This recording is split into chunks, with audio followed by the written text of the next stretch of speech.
Nous voilà à quelques jours de ce fête de Noël, à quelques jours de la commémoration de la naissance du Sauveur. Mais il faut bien comprendre pourquoi Jésus est venu dans ce monde, pourquoi Jésus est rentré dans le monde pour nous sauver. Et je le dis souvent, Jésus n'avait pas besoin de naître dans une étable, il aurait pu venir à l'âge de 33 ans, faire ce qu'il avait à faire et repartir comme il était venu. Non. Dans l'amour que Dieu a pour nous, il a voulu nous connaître. Dans l'amour que Dieu a pour nous, il a voulu vivre comme nous vivions. Et Jésus est né comme tout enfant de ce monde. Jésus a vécu tout enfant de ce monde. Il s'est amusé au ballon ou je ne sais pas quoi avec les enfants de son âge. Hein. Il a travaillé de ses mains avec Joseph à l'ébénisterie, à la menuiserie. Il a été baptisé par Jean dans le Jourdain. Il est parti dans le désert pour se rencontrer en intimité avec son Père du ciel.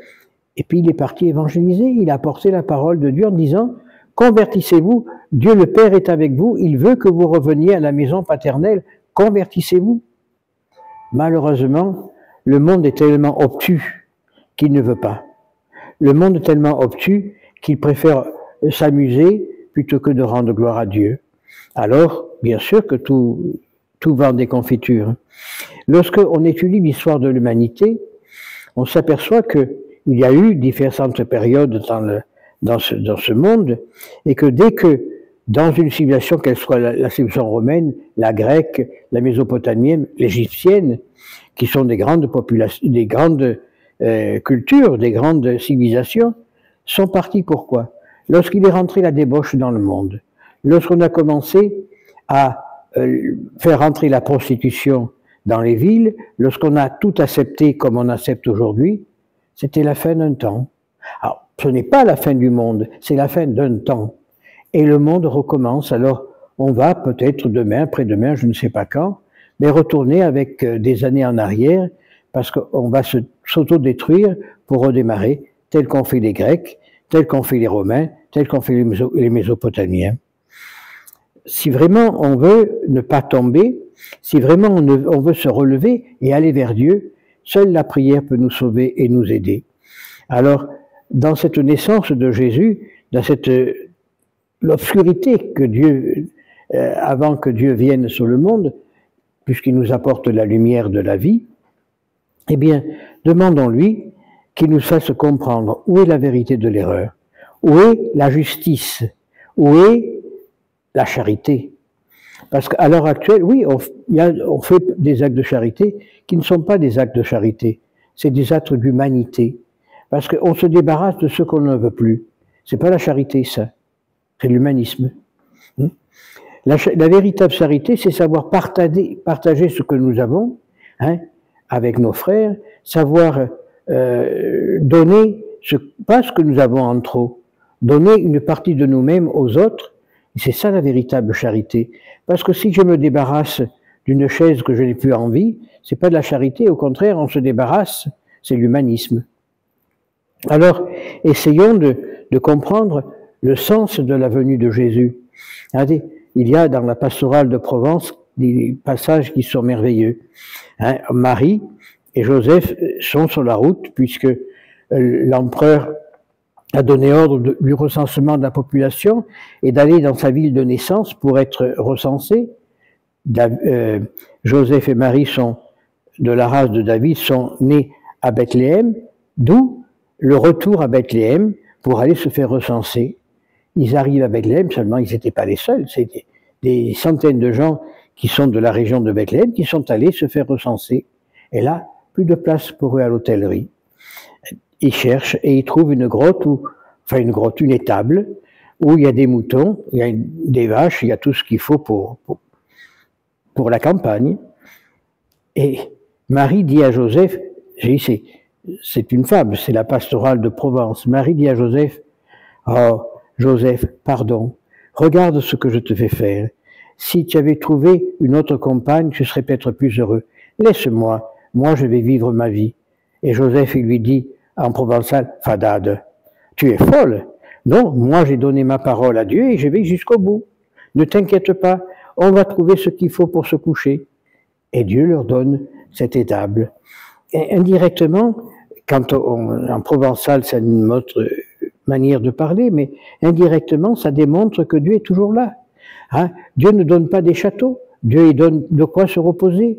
Dieu ne donne pas des langoustes au repas, il nous donne un morceau de pain et du beurre ou du fromage. Mais Dieu, dans toute notre vie, est là, si simplement on est près de lui. Et Joseph était près de Marie et de l'enfant Jésus. Il rentre dans cette étable, qu'est-ce qu'il trouve? Une mangeoire, de la paille fraîche, un âne et un bœuf. Et quand on voit que ces deux bêtes, qui sont des bêtes de trait, ce ne sont pas des cheveux de course, ce ne sont pas des beaux taureaux, non, un âne et un bœuf.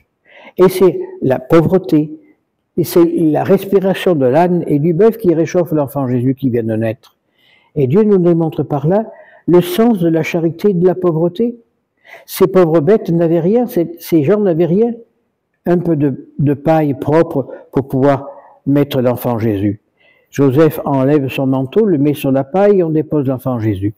C'est le véritable sens de la pauvreté, le véritable sens de l'amour. L'amour que Dieu nous donne, on doit le lui rendre. Eh bien, essayons-nous de nous préparer à ces fêtes de Noël. En Provence, il y a toujours ce qu'on appelle la part du pauvre. Il y a toujours une assiette supplémentaire pour celui qui va venir. Eh bien, nous essayons d'avoir une assiette supplémentaire à notre table le jour de Noël, bien sûr, mais aussi de partager ce que nous avons avec les autres, d'être là en communion profonde avec Dieu et avec les autres. Non dans l'humanisme du monde d'aujourd'hui, mais dans la foi chrétienne. Cette foi chrétienne qui permet de transporter les montagnes. Jésus le dit, où vous êtes, si vous avez la foi grande comme un grain de savonnier, vous dites à cette montagne, va à la mer, elle ira.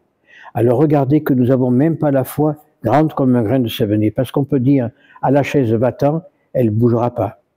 Parce que nous n'avons pas une foi profonde. Nous avons une foi superficielle. Oui, oui, je vous aime, mon Dieu, oui, oui, oui, oui, oui. Mais au fond de nous-mêmes, est-ce que vraiment nous sommes chrétiens? Au fond de nous-mêmes, est-ce que vraiment nous vivons la charité chrétienne? Au fond de nous-mêmes, est-ce que nous vivons vraiment l'appel de Dieu? Parce que Dieu nous appelle. Je me répète encore, dans le prologue de la règle de Saint Benoît nous dit « Ouvre l'oreille de ton cœur pour écouter parler le Seigneur ». Combien d'entre nous le font? Alors on est pris à l'heure actuelle par les cadeaux. Qu'est-ce que je vais faire cadeau?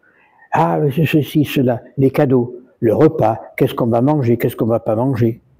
Tout ça, ce sont des fables, c'est des choses inutiles. Ce qu'il faut, c'est qu'on se mette véritablement dans comment puis-je dire, véritablement dans cet amour de Dieu, véritablement dans l'histoire de l'humanité, pour comprendre que Jésus est venu pour nous sauver, et que nous sommes ses porte-Christ. Par le baptême, nous sommes ses Christophores, ses porte-Christ, et que nous devons apporter aux autres le Christ, par la prière, par un sourire, par n'importe quoi. Mais nous devons être présents à la grotte, peut-être à la place de l'âne, ou du bœuf, ou d'un mouton, mais présents, pour savoir dire à Jésus enfant, mon Dieu, je vous aime, apprenez-moi à vous aimer davantage et à vous apporter à m'offrir les hommes, ainsi soit-il.